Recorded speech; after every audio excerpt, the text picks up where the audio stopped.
учим уроците на живота, заедно с стъпките и фигурите на красивите български народни танци. И сигурни сме, открили сме един животворен извор на младостта – българските ритми, чудната плетеница на шивицата, таинствената енергия на хорото, която от векове лекува душата и дава крила на добротата. Годините минават и оставят следи. Даже бръчки около очите ми няма, но може да бъдат безкрайно милостиви към ума и сърцето ни.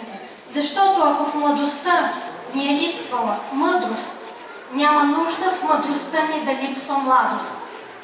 Ако не позволяваме на любопитството ни да се пенсионира и ако не ни напусне, има време за много младости и те стават още по-сладки, когато усетиш, че за да стигнеш до тук, ти си трупал опит, преодолявал си прегради, изкачвал си стръмнини. Всяко стъпало нагоре може да бъде началото на нова младост и никаква оправдания с амортизация на физиката, защото мечтите не остаряват.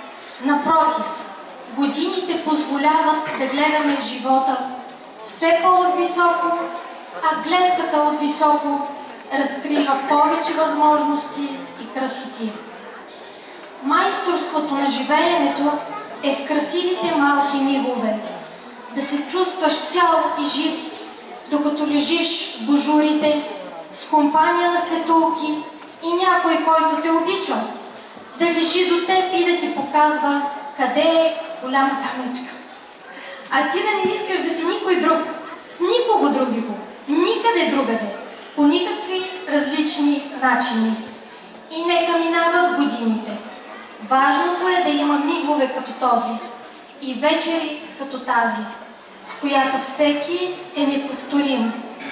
И всичко се случва тук и сега. Нека да го запазим дълбоко в сърцата си.